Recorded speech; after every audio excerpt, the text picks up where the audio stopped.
never smoke the dizzy, but we can always share some disease. It's just a cup in time. This song doesn't have to run. Life's all of us, not every moment we can be feeling fine.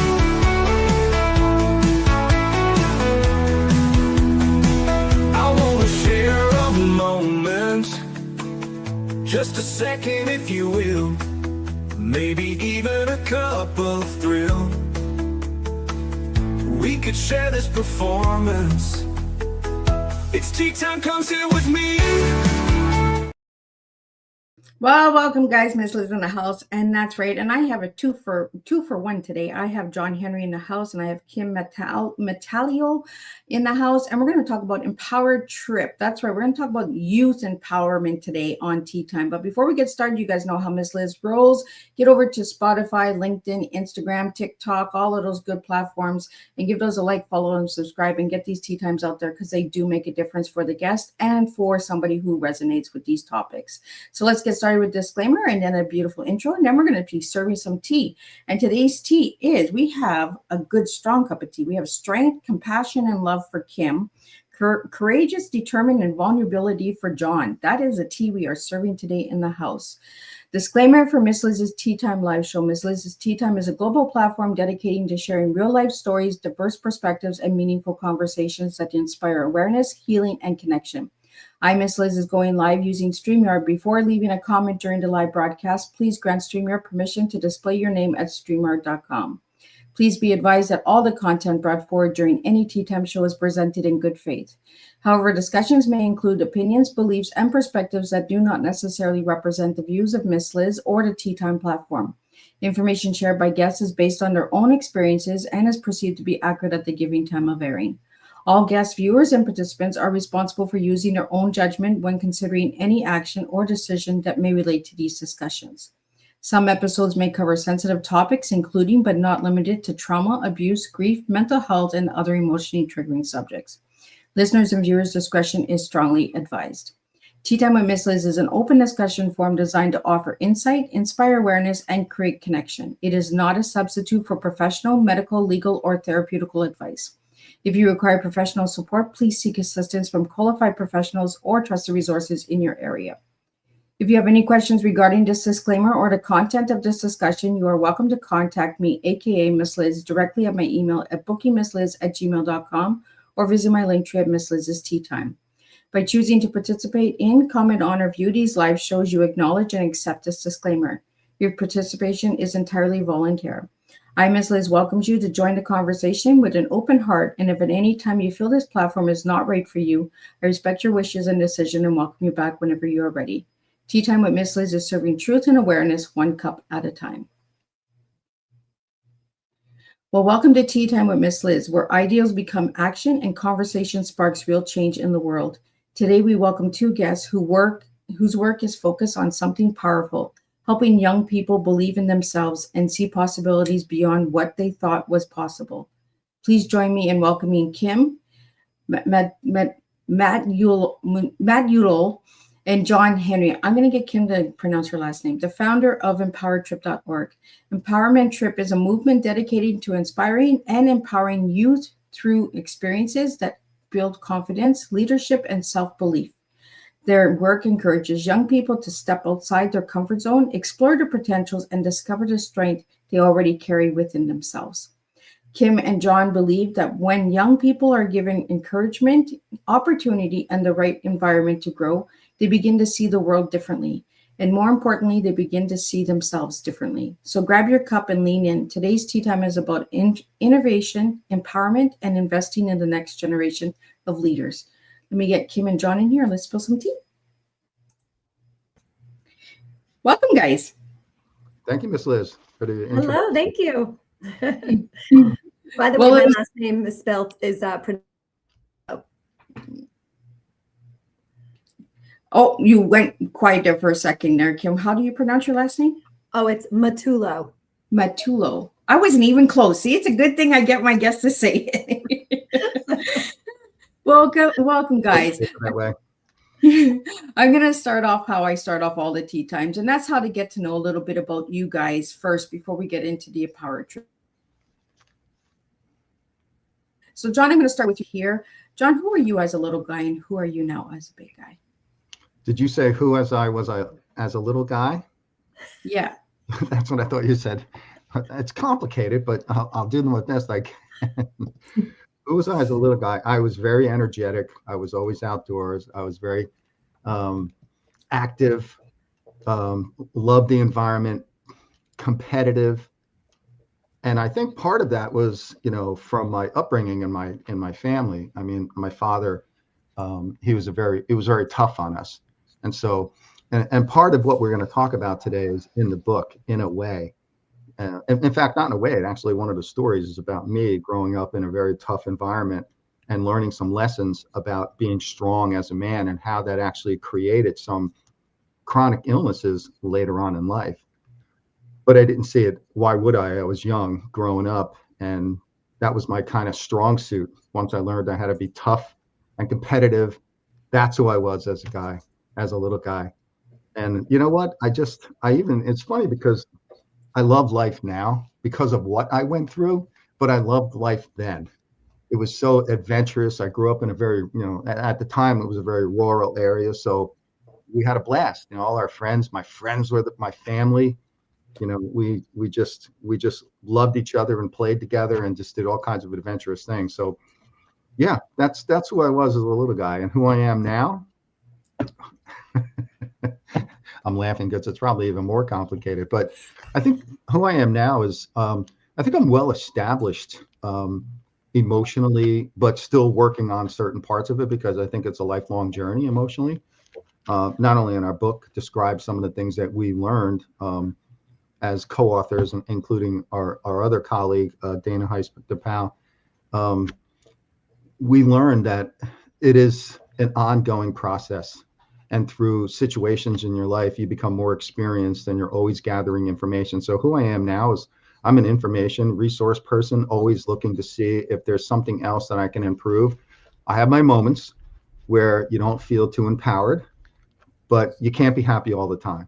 Sometimes life just throws you curveballs and you have to sit with that and you have to accept some of it and just push through it. But who I am now is I'm very action oriented.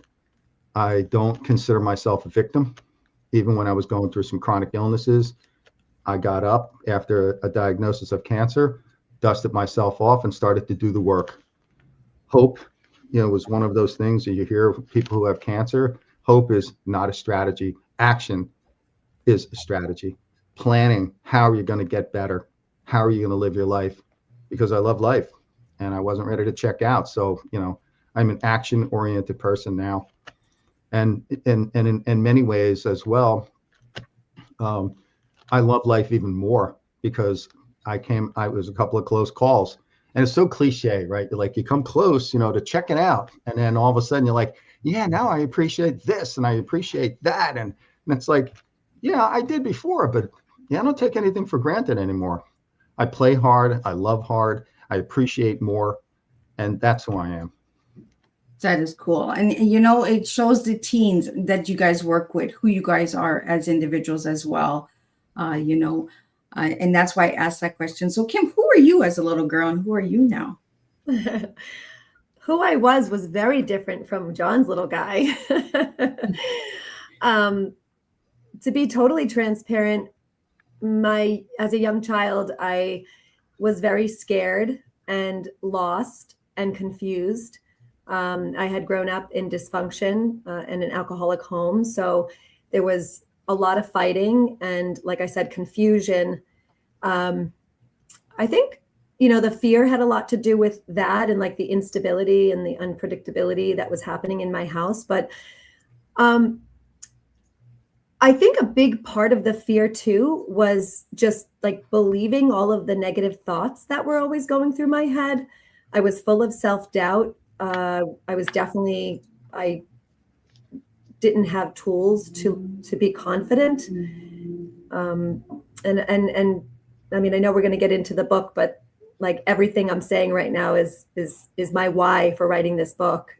Because, I want our youth to be empowered, as young as humanly possible to learn these tools and feel empowered, and not living a life where they're just scared all the time, and they're completely disempowered and questioning their decisions and their thoughts and not chasing their dreams or taking risks. Where today I feel I'm very different from my younger child. I have courage. I have confidence. I learned that confidence wasn't something you're born with. You have to build that over time. So I've been building it for many years. I don't believe all of the negative thoughts that run through my head. I question them now. I ask myself powerful questions when those arise. I have resilience. Actually, for my work, I lead a team. So I've become a leader over the years. And that's actually taught me a lot about not just empowering myself, but empowering my team as well. So yeah, very, very different today than who I was. And I feel like I'm just on the journey, and I'm stronger and more empowered, but I really do feel like I'll be on this journey forever, because I'm just consistently in situations where I'm, that resilience is tested, or my leadership is tested, or my empowerment is tested. But I definitely have way more tools today, like I was saying, and now I can actually walk myself through a situation and get myself through it, because I know what I have to do. Like, I kind of just have tools now that I just never had as a kid. I didn't learn any of those tools to empower myself or love myself at home. Rightfully so. My parents didn't have any of those tools either, so now that I have these tools, now I just want to teach these tools so that we can just live on a planet that, people who feel worthy, because when people walk around feeling worthy, all they spread is love, not hate. So absolutely. Well, we got some questions that are coming in, so I would like to get those out to you. So whoever would like to take the dab at it first, let's get the first question out here that has come into the studio. Which NCAA team do you think has the best chance to be a Cinderella this year? I'm not even sure what NCC is. I don't know what that means either. Do you, John? I'm not sure what that question is about. I guess it's is it basketball? I'm not sure. If the person would just like to elaborate a little bit more about the conversation, and then maybe we can answer that question. Let's jump to the. So yeah, not sure. So whoever asked the question, I'm not sure who that is. I wasn't prepared to talk about sports, although I grew up an athlete and played college football. Love sports, but my journey has taken me in a different direction. So I still watch sports, but if it's basketball or something like that, occasionally I'll watch soccer, occasionally basketball, but sorry, can't answer that one. We'll get to the next one. The next one is, how can teens start discovering their inner star power early? Oh, such a good question. John, do you want? Read our book. Which we'll be bringing up in a few seconds here. I think that's a really good question, because Kim mentioned it in what she said earlier, and Kim, feel free to jump in here, but we did not have the tools back then. We were on our own. Once we hit the street, there was no cell phones. There was nothing. We were on our own. So whatever challenges or whatever adventures we had outside the house, we were on our own. Our parents didn't talk about it. Again, Kim, you said this before. Our parents didn't know. They didn't have the tools. So as life goes on, we start to discover our inner power and our flaws, right? And what we need work on, because I think everybody just has to, at some point take a look at some of the things and their actions in their life, and they have to start working on themselves. Well, I take that back. You don't have to, but if you want to grow and learn, it's an ongoing journey. And so what we did in the book is, from our own experiences, we put down 16 chapters in the book, and each one of them is one of the tools that we thought, it would be useful for students to actually learn to be empowered to take on anything. Because let's face it, today is a very complicated world. I was in education for over 30 years. I was a classroom teacher for many years, and then came out of the classroom and worked at the state level. I saw lots of different schools. I saw lots of different students. And if you have mental illness, or you're dealing with emotional baggage, as I call it sometimes, you're not going to pass a test, or you're not going to do as well as you can. So tools like we put in our book and other tools are not just the be all end all our book. It's just a snapshot of what you can do, a quick reference to start to, when you deal with things, students that is, they can address them with confidence and have some activities that they can get to a calmer place to make decisions. So I think, I think every one of the students that I've seen, and I've seen quite a few, whether they were quiet, shy, or outgoing, they all had the potential. Some display it right up front, some don't. But I think every one of them has that inner star power in them. They just need to recognize that some of the tools, not only in our book and some of their life experiences, can bring that out. And it does take experiences, and it doesn't take, and I always say, like, kids are taking tests in school and they're judged by that. It's so much better to have an experiential learning background where they can, work with others and build things and design things and make mistakes, because school is a safe place to do that. It resembles life if it's done right. And they can build that inner star power and become more confident with that. So this book that we're talking about, Empower Trip, was really the foundation for what we thought were some of the basic tools to really get their inner star power, all jived up. Well, I'm going to pull up the book so we can show everybody about the book that we're talking about, so everybody can see. So this is the book that we are talking about, Empowered Trip. So Kim, if you want to tell us a little bit about this book, and then I'll throw in some more questions that are coming to the studio. We got a lot of them coming in, and they're really interesting ones. So Kim, share a little bit about the book. Yeah, absolutely. And I also just want to add to something John was saying about, just answering that man's question about how to teach empowerment to kids early. I know John just kind of introduced the book. It is definitely a guide to helping our youth. This one is particularly written for teens, preteens and teens, I'd say, middle age and high school age. And there are hundreds of exercises in here to help kids build confidence, to help them get to know who they are, to help them develop a relationship with themselves, and, obviously to help them love themselves and empower themselves. So there's hundreds of exercises and practices and tools that are in this book. And what's great about the book that I love is that it's not a book that's really meant to be like read from beginning to end. It's more for a teen who's, going through something in the moment to say, okay, I'm going to just flip through the index, look at the names of the chapters and figure out, okay, maybe I'm having a big decision I have to make. And maybe that young kid is, not really fully trusting himself or herself, so they can easily flip to the chapter on trusting your gut, and they can read. There's basically every single chapter has a story that will resonate or they'll relate in some way. And then it also has like a why section, like why these tools are important, why, they're important to practice.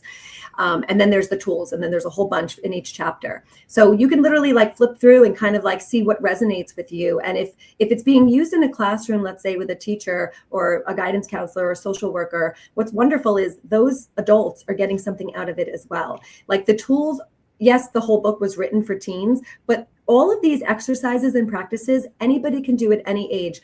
Some of them maybe young kids can't do, but most of them my nephew, when he was 5, he was doing some of these tools. So it's really for all ages. I myself just did a workshop with parents where I used tools from the book to do with them, for them to physically do. And that went over really well. And I also just did it with college students. So even though the book is written for teens, these tools anybody can practice to empower themselves. And the man who asked about, just teaching kids early on, the reason why we highly recommend people buy this book, whether it's a parent, again, the parents are going to get a lot out of it too, but there's so many practices in here to learn how to, just to give a few examples, I think learning how to speak to yourself in a kind and loving way is something that if I learned that as a kid, if I learned that from my parents or an aunt or somebody who I trusted, I mean, that wasn't even on my radar. I don't think that's on a lot of people's radar, because let's face it, it's easier to be nicer naturally to people who are not you, right? It's so easy for me to be nice to everybody else. And then when it comes to me, it's like not that easy. I have to really make an effort. And all of these tools and exercises, there's definitely effort to be made. and there's practices, there's things to do and practice. But like anything, it kind of does eventually become sort of a habit if you do it consistently. And then it feels so good to do that thing. Let's say it is speaking kindly to yourself, to practice that every day. Eventually, you're going to believe the things you're saying or writing, and it's going to feel so good to do it. To not do it, it's not going to feel good. So you're just going to naturally want to do it more and more. And again, there's over hundreds of them in there. I personally love the ones where you like challenge your negative thoughts and beliefs and you flip those into positives. That really works for me well. But there's just really tons to choose from in here. Well, that's awesome. I like that you can jump around because that's the kind of reader I like to be. I like to jump in the middle, the front, the back, so that's really cool. And you said that even adults could use this book, right? So I like that. We have a question here. What challenges do teens face mostly in finding their purpose today? Go ahead, John. Yeah. I think sometimes the schools in and of themselves face challenges because of the structure of the schools. Lots of schools are doing some great things, right? But they're structured in a way that not all of them are looking at a more of a contemporary way of teaching and learning. I think we're doing a better job of it, and I think we have a little ways to go. So being in that kind of structured format where you go from class to class to class, different content areas, can actually disrupt that kind of thinking. And so the challenges are that there's a lot for the kids to learn. There's a lot for them to follow. It's stressful in many ways, given what they're doing in school with extracurricular, and then they got homework, and then you got personal stuff going on and co-curricular activities. So I think those are some of the challenges. And so what happens is that when is there time to actually work on yourself, right? We didn't have time. I know looking back when I was in high school or even before that, it was a drill. You get up early, you're out on the bus stop at 6:30 in the morning, which I think is too early for most people. It is for me, but we do it anyway. And you go through the drill every day. Not saying none of this is fun or it's worth it. It is, it's good. But can we do better? Can we have time for that social emotional learning in school? And there has been some movement in that with the social emotional learning, but I still think it's more of a drive-by. I think the emotional empowerment, emotional health and improvement on yourself, self-improvement is really important, because then you can deal with the things that come your way, especially in a very complex world that we're living in, where the students are on their cell phones and they're on their social media, and they're getting bombarded with all kinds of information. It's a lot, and it's stressful, and they don't even know it. They might not even recognize it. And so I think that just to slow down and be mindful of what's actually going on. And again, using some of the tools, not only in our book, but some of the things that other people have done, good stuff out there. But I think it has to be implemented on a more of a regular basis and part of everyday curriculum in every school, everywhere, globally for that matter, because then everybody on the planet gets along if we're sort of on the same page in terms of being mindful of other people, feelings, their own feelings, and how to be kind and believe in themselves and love themselves, and all of those other things that are, good things to learn very early. That's why I love to have global guests on, because it's a global pandemic, right? It's a global environment that we all have to teach each other and learn from each other, not just in Canada, not just in the United States, but around the globe. There's teens around the globe that we need to empower. We have a question here about how can teens start their own empowered trip? I love this question so much. Well, we know that our book is one way to start an empowered trip. It's literally a trip. But if for some reason, somebody can't buy the book or anything like that, what I did, before I even wrote this book, when I was starting on my own journey to learn how to love myself, I honestly went down a rabbit hole of okay, self-love, what is that? How do I do that? How do I get that? I know I need it so badly. So I just went on a rabbit hole of like reading inspiring books, watching inspiring videos on YouTube, anything and everything, vlogs, blogs, you name it. I just went down like my own little journey. And then I got a whole bunch of tools. And I mean, nowadays you can just Google tools for self-love, self-help, empowerment, and you'll probably get an array of things. But back then, I mean, that was, not to age myself, but that was back when like, I remember like Google being a big deal. So I just Googled whatever I could and found whatever I could. And then I was using some tools that I found through Google, but then over time I started to realize, like, I kind of started to create my own. I'll give you an example. Part of my journey, I have a chronic skin disease called psoriasis, which I'm sure a lot of people listening are familiar with. And it was really imperative that I learn how to love myself with or without the spots on my skin. So something as simple as talking lovingly to my skin directly and saying very empowering, positive things. There is so much power in your words and the attention you put to your words and your thoughts. And so I'm a big believer that we get what we expect. And giving my skin that love every single day. I had to do it. I made myself do it for at least a minute a day, 2 minutes a day. And I have to tell you, when I watched my skin heal before my very eyes, granted, I was also eating healthy. I was also doing other things to reduce my stress. It wasn't just this one thing, but it made such an impact. So then I started to create other exercises and other little practices that I found really worked for me.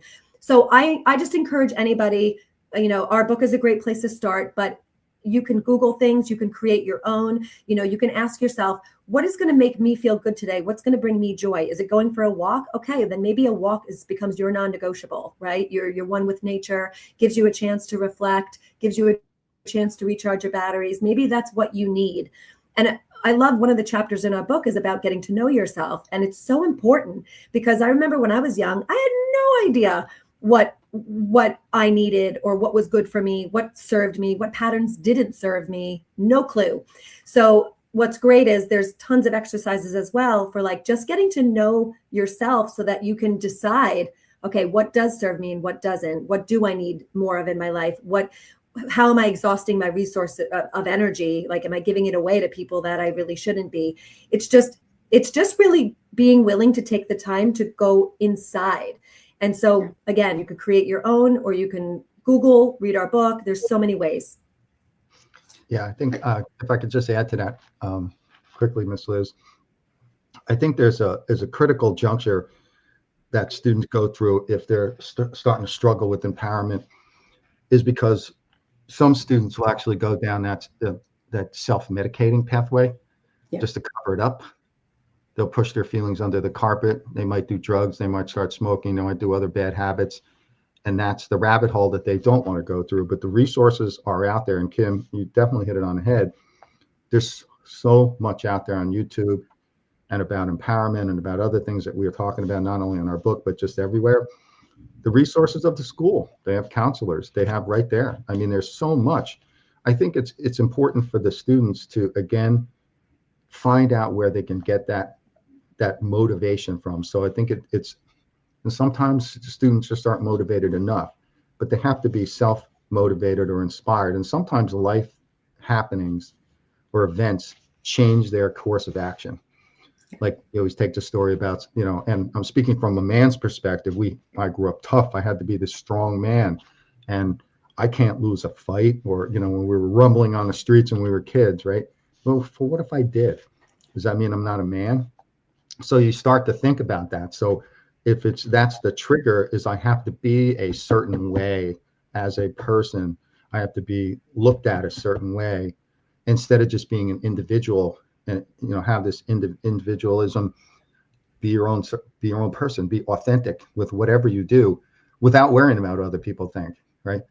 Dance like nobody's watching, right? And just don't be afraid to go on the dance floor and dance, right? And by yourself, just because you like music, go and do it. I think the kids need some motivation that way and realize that, and being in that circle of other students and an environment in a school.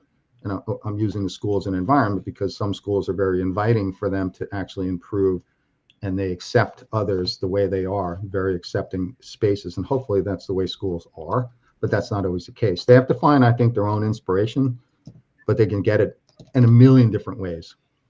What I really like about this teamwork is that you have the male version and you have the female version. So you're getting all the teens, you know, so the boys can turn to John and the girls can turn to Kim, you know, or vice versa, because sometimes boys are easier to talk to women and girls are easier to talk to men. So what experience have you guys experienced from the way that the book is written? Because you have both perspectives in the book, correct? Yeah, well, let me, what you just said, Miss Liz, and let me just back up a little bit about my history in terms of the genesis of the book from my perspective. So in 2015, well, I can even go back further than that. Being on this treadmill that I was on, working, you know, having a lot of stress in my life, you know, putting in a lot of hours, thinking that, again, and I'll say it from the man's perspective, I had children that I was taking care of, you know, a family, and I had to be that strong, tough man. Well, a couple of years after being stressed in 2000, that was before that, say 2012, 13, 14, by 2015, the end of the year, I was diagnosed with cancer. And I, you know, I was like lost. Okay, here's where I had no tools or very little, even though we just explained that we can still get the tools on the internet. But when you're emotionally compromised, you're not really looking for stuff at first. You're just figuring, oh my God, I have a life-threatening illness here, trying to find out what you can do. Well, what I realized is that I found out that being a man and being in that I have to be strong was actually hurting me. It wasn't doing me justice at all to heal. I needed to heal from cancer, not fight cancer. So even when I hear people talk about, I have to fight cancer, fighting and the act of fighting is stressful in and of itself. So I always suggest that I'm healing from cancer. I'm healing. I'm learning all I can. And so, again, I mentioned in the beginning about action, right? So what I did, because of the way that I am, is I started to do my homework, and I found the Radical Remission Project by Dr. Kelly Turner, who wrote a book called Surviving Cancer Against All Odds, and she wrote a second book called Radical Hope. I started taking her classes. I became a coach. I became an instructor. And in that book, there was 10 healing factors that all of the people who survived cancer against all odds, they all lived because they did these 10 healing factors. Well, of course, I did them, and I lived. Not only did I live, but I mean, I think that I'm thriving right now, you know, compared to where I may have been. I don't know where I would have been if I didn't find that resource that we're talking about, you know, the resources. So for me, realizing that men do things differently than women emotionally, but I had to be vulnerable to heal from cancer and some of the other fallout things that came after with cancer. You know, and then I retired from my profession a few years ago. Then I lost that.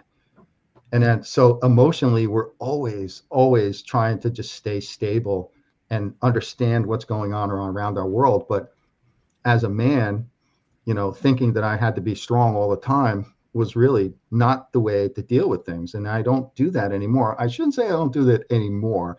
I do it less because, let's face it, unwinding all of that, I have to be this tough, strong guy, wasn't easy to do, but I was now aware of it. And I think the first step towards healing and towards learning and empowerment is awareness. And I just want to add to that, you know, here he's working with me, and there was 3 of us, but with me, I'm like really vulnerable on the outside. I think I just get it naturally from my dad, who wears his heart on his sleeve. But there you have me, this like very vulnerable being, and I express it fully. And here I am working with John, and he's going through this whole long, really intense journey to like learning his vulnerable side. So John and I, even before writing the book, John and I had many talks about this book and about just working together in some way to impact kids. And, you know, there was always this idea of changing, you know, making self-love homework in schools. And him and I have been talking for a long time. So I just feel like our energies like really matched each other. He was like very logical and practical and just had a way of articulating things that were so clear to me. And like it was almost like he helped ground me and I helped make him fly, like, if that makes sense. I like that, ground and fly. You got to have a place to take off from, right? And you need a solid foundation to do it. Absolutely. We have a question here for you guys. How can schools better support holistic well-being? And this is something that we don't talk about a lot in the schools, that I hope we can open this door for all the schools out there that are listening. Yeah. Well, And go ahead, Kim, sorry. no, I was actually just about to say, John, probably he's 100% the best person to speak to this question because of all of his education experience. I just want to start it off with something. I just happened to volunteer recently at a middle school, and I met the social worker, and we were going around. It was like a sort of like a career day kind of thing. And we were going around talking to the kids, and I was showing them this book, and I was talking to them about the tools inside, et cetera, et cetera. And this particular school has something called a calming room, and they have this social worker, actually a team of them, who have this really, really beautiful, very zen room to, you know, help the kids self-regulate. And so she ended up asking me if she could keep the book, because she's like, I am always looking for tools to do with these kids. She's like, we have a bunch that we use here, but we're always looking for more. So I look forward to, I gave her the book, and I look forward to hearing her feedback if how our tools worked with those kids. But it just got me, I'll let you talk, John. I just got me thinking about the calming room. And I think that's wonderful when you give a kids a place to go that's not just an office, because a lot of times, like my high school, for example, if you wanted to go to the social worker or guidance counselor's office, everybody would see you go in there. You're passing classrooms. It's like obvious when you have an issue and you want to go talk to someone, versus like a calming room that's totally separate from everything, and you don't have to worry what other kids will think. I just loved that, and I just wanted to share that. Go ahead, John. No, thanks, Kim, for sharing that. That's actually important, because that could potentially be a tool for other schools to use. So I do have a lot of experience in this particular area because I spent 30 years in education. I'm actually serving on a board of education right now in my local town. I served at the state level at New Jersey School Boards Association, where we were the training association for school board members. And the reason why I bring that up is because if you want change in a school, the board members in the school has to set policy to do it. And once it's written in policy, it has to be carried out by the superintendent, right?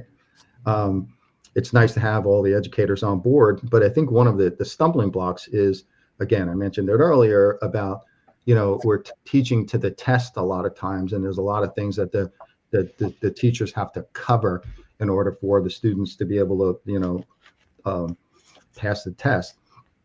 And then what's left over at the end of the day is very little. You might have a calming room, Kim, if you're lucky, right? You might have some social emotional learning techniques that the kids will do if you're lucky, but most will focus on the content. And if the kids are emotionally compromised, they're not really spending a lot of time on the content, or they won't get the content and they might not pass the test. So I think to answer the question, and it was a very good one, is I think the state levels at all, you know, not just I'm talking about here because that's where I am in New Jersey, they have to be supportive of it. They have to support it and actually include them more in the standards for starters, you know, and then the schools themselves on local control. That's how it's done here in New Jersey. Every local board of ed has their own thing that they can do. But the Department of Ed has the standards, but the schools can do it any way that they want. So they do have choices. But the standards have to be covered, but the board can set policy. And they can actually write a policy in it and say that, you know, there are a certain amount of time each day or week or month, whatever, that can be dedicated towards self-empowerment, self-improvement, and all the tools, again, not only in our book, but others that they have, social emotional learning techniques. They have to go in to an everyday plan. Not only that, is the PTA is actually very important. I have seen some incredible parent teachers associations work very closely with staff members and administrators to support the students' learning, to raise funds, to help support events. Just a month ago, the local PTA here had a health and wellness forum where they had like 35 vendors come in and talk about health and wellness and what students can do. It was all done by the PTA. The school just housed it for them, but there was like 175 people that came in, parents, guests, students, their younger siblings. They all came in and learned a great deal that night. But it was, again, I call them drive-by education. We can't afford to have drive-by education anymore. This has to be something that has to be implemented in every school, done every day when needed, not wait until, somebody loses it completely or fails tests because they're emotionally compromised. I mean, we can get ahead of this, but we have to put it into everyday policy, everyday practice in our schools. I'm just not seeing that enough, or at least to my liking. Of course, I'm biased to that because I think the emotional health and empowerment is extremely important. I just wish I would see it more. I think the problem, John, is we're not having these conversations, right? We're not having these open heart conversations of how we should change the policies of the school systems. They're so stuck in the old ways that they're not seeing the difference in today's world, where the kids are overstimulated with so much that their mental capacity is way different than when we were in school, That's true. But I do see some movement. Again, a lot of schools in New Jersey now are banning cell phone use during the day. Okay, that's great. Some parents are freaking out because they want to get in touch with their kids, right? Well, there's ways that the school can get in touch with their children without having their cell phone be on their desk or being a big distraction. So I think the schools are actually doing a better job of moving the needle, and like doing policies like banning cell phones, things like that from the school classrooms is a good thing, unless it's absolutely necessary for learning and content knowledge, right? And then there's exceptions to the rule. So, but integrating this into policy and into practice, training teachers is another one.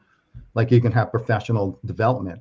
You can have learning pods, right? Where teachers are learning together and collaboratively. Maybe they're doing some self-improvement, self-love, and empowerment, where it's not just, hey, here's a book, let's throw it on a kid's desk and hope it sticks. It doesn't work that way. I think the teachers and the administrators, even the board members, can get trained in this, because then they fully understand it. It's just not a drive-by thing. It has to be embedded and through in the entire culture of the school. And then you have real change. Absolutely. We have a question here for both of you. What's one key lesson from your book everyone should know? I'm loving these questions. I have the best viewers out there. well, kudos to the viewers out there. You're coming up with some really good questions. That one might be a little bit difficult to learn or to answer, because there's so many in the book. That, Kim, what would your answer be on this one? I was going to say, I have my favorites. I think what John said is right. There are a lot of really wonderful lessons to be learned from this book about, loving yourself, getting to know yourself, healthy engagement with other people, like looking for the good in other people. There's just so much. But my personal favorite, well, John, I know what your favorite is. Yours is the me date. But I'll just speak for myself at first, and then John could elaborate on that. But that one, I didn't like the name. I liked the activity. I didn't like the me date. Now, again, it was the guy thing, right? It was like, I'm going on a me date. Okay. But, and I'm sorry, I'll get to my point. My most favorite one, my most favorite lesson ever, something that I learned years ago that I just feel like is the most powerful thing on this planet for people to learn. If they can learn it young, man, oh man, will it change their life. It's in the book, it's called Meaning Making Monsters. And basically what it is it's, we all have these stories, these, our mind is trying to make sense of our world, right? Like it's trying to understand what's going on in our experiences every single day, all day long. So I'll call them events.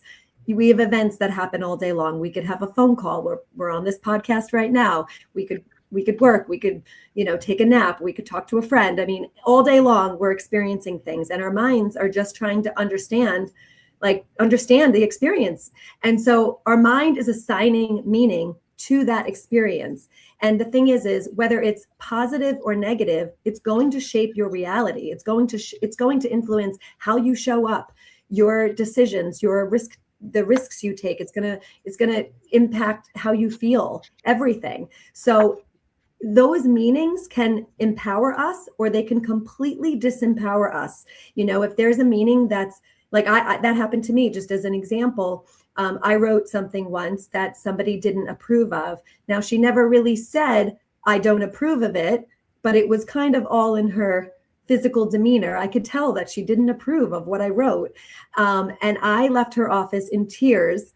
And I remember just feeling completely like my mind made it mean from that interaction that I was stupid, that I was a bad writer, that I wasn't enough, that she thought I was whatever. My mind went on a tangent with me.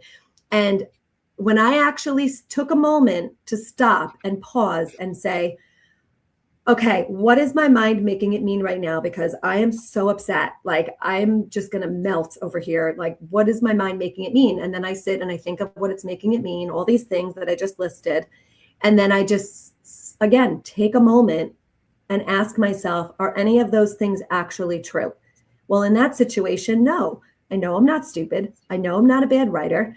I know that she loves me and approves of me. Maybe she didn't like the angle I did with the article or whatever, right? But she never once said those things. And I know that they're not true.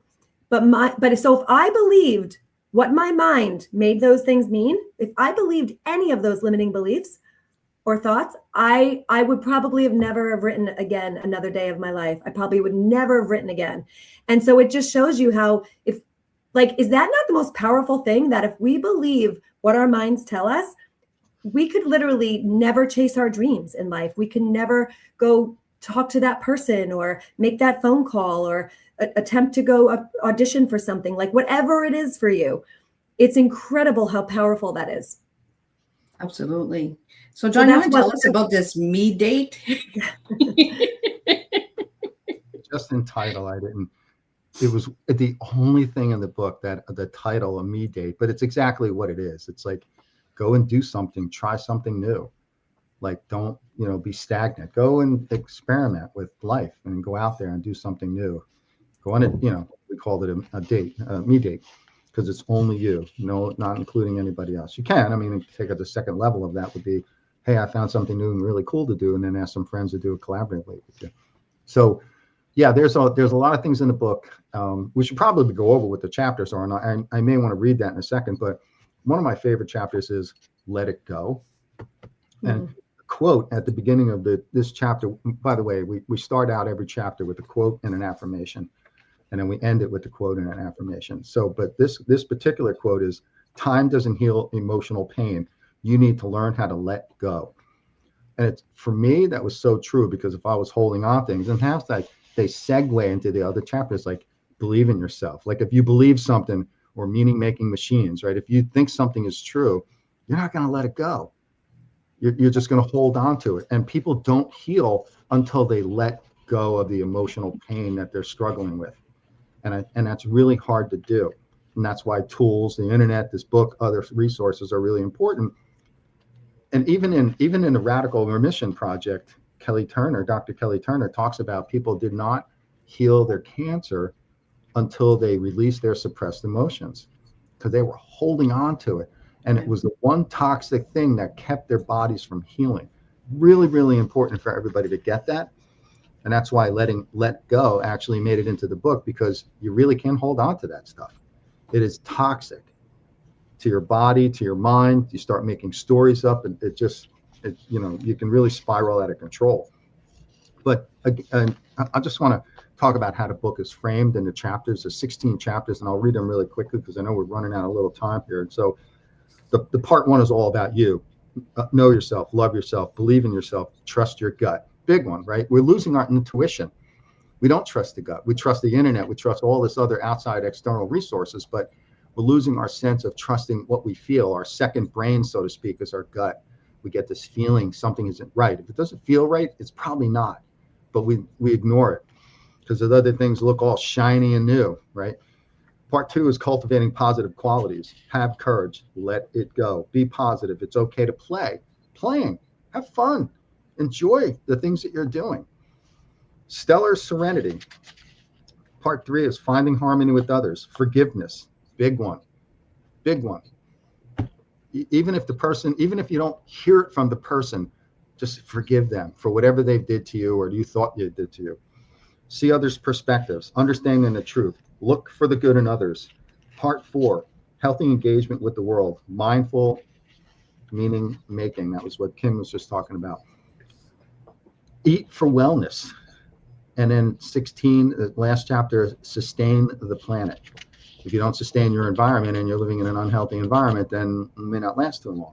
Eat for wellness is an important one because the kids don't, how many people know how to really eat well? Because if you're not nourishing your body, everything else starts to fall apart. So we didn't put a lot in there in terms of technical data with the Eat for Wellness because nutrition is a very complicated subject. Yeah. Everybody's chemistry is a little bit different. Some foods might not be good for others and might be good for someone else, but not for you. So, but we hit on the topics that we thought that would at least start their journey of their inner star power, getting their inner star power. Yeah, and I just want to add that the entire book was nothing's written to fix anyone. It's written to help them trust who they already are and for them to know that they're not broken, We have a question here that I want to get out because Kim, you talked about this a lot. Self-love. What role does self-love play in youth empowerment? I mean, a huge one, a huge one. When I was a child, self-love wasn't on my radar at all. I'm sure it wasn't on many people's radars growing up. I know I'm not the only person who was raised in a dysfunctional family. It's so huge because, first of all, it's almost like just so much more. Like I want every kid walking around with confidence. I want them all to have their own foundation of self-worth. I said earlier, like I want every kid and every adult, every person on this planet to be walking around feeling worthy because it really will change how we act in society and how we act in our own communities. But self-love is everything. I really think it's the way, especially when they're young, it's the way to really start empowering yourself. Okay, just breaking it down, like self-love. What is that? Okay, it's to love myself. Okay, it's super simple. But the ways to do it and the little exercises and tools and things that, not just in our book, but that are out there, they are so important to learn when you're young because I don't want anybody to all of a sudden, and that's what me and John, we come from a place of like, we grew up and then we realized all of our issues. We realized, me personally, I have a lot of survival traits that I learned from attending adult children of alcoholics and dysfunctional family support group. And those survival traits, all of those behaviors, none of them really serve me. People pleasing, feeling responsible for the world, not, putting others before myself, feeling guilty, and then you have conditioning as well as a woman. So like, there's just all these things that play. And the thing that changed me the most at 35 years old, when I really first started to delve into my self-love practice for myself, it was like the first time ever where I like put myself first. I made self-love like my full-time job because I knew that I was so like, you would never know it looking at me from the outside, but I was really unhappy. And every time I was happy, it was almost like a roller coaster. Like I was happy and then I was back to being not so happy and then happy. And then, not, I'd have these fleeting moments. And I knew that it had nothing to do with what I was experiencing on the outside. It was everything that I was experiencing on the inside. I didn't trust myself. I was not empowered. I did not know how to empower myself. And it all starts with self-love. And self-love today, I feel like it's such a woo-woo word. Like people just kind of roll their eyes at it now, where I just think it's the most important thing in the whole world. I think that it should be curriculum in school. I think self-love needs to be homework because not every kid is going to learn different techniques on how to love themselves at home. So at least that the kids are going to school. They're all going to school, hopefully. So, at least that's a place where that something could be taught to help them believe in themselves. But through self-love, there's getting more resilient, there's resilience, there's emotional learning, there's emotional wellness, there's just self-regulation. Like you really can't regulate yourself without caring enough to do some of these tools that will help you show yourself care. Like at the end of the day, that's kind of all you're doing. You're putting yourself first and saying, okay, what can I do right now that where I can care about myself enough to get better or to feel better? It all starts with self-love. And then as you start to practice those tools and techniques, whatever it is for you, it could be going for a walk. It could be anything. It could be maybe to love yourself in that moment. Maybe you do need to talk to a friend, and just talking is medicine, right? So it could be anything, but as long as you practice whatever that is for you, that works for you, that's the only way to empowerment. And that's the only way to worthiness, in my opinion. John, what do you think? No, I agree. And I think, loving yourself also extends once you start to pick up some of the tools, and even if it's small little tidbits of information, or starting to move the needle in loving yourself and appreciating yourself, and even liking who you are, or some of the things like, well, let's not even go love yourself first. Let's go, hey, I like myself for these things, and identifying what they really are. And then you can start to love others or like others, and start to appreciate and see, we have seeing other people's perspective, it's important. You don't have to hate all the time because somebody's different. They're probably not much different than you are. Going through similar experiences just, shows up differently, or they show up differently. But yeah, I think, moving the needle, again, I always use the term moving the needle little by little, and getting the students and the staff in schools to really understand that emotional well-being is really, really important. I would venture to say just as important as the curriculum and the content standards that they're learning, because again, I said it earlier, if they're emotionally compromised, if they're struggling with some stuff they can't deal with, I don't really think they're going to pass tests too readily, unless you're a person like me who was throwing myself into those other things to avoid some emotional trauma. And I realized that in the last 10 years is that the reason why I was so busy is because I wasn't dealing with it. I didn't even know it. I was just going, and I was in the treadmill, just going and going and going. Or as I call it, the hamster wheel, just spinning every now and then, taking a little sip of the water, the little tube that's in there in the cage, but I just kept going and going and going, and didn't realize that there was all this stuff going on behind the scenes until I got sick.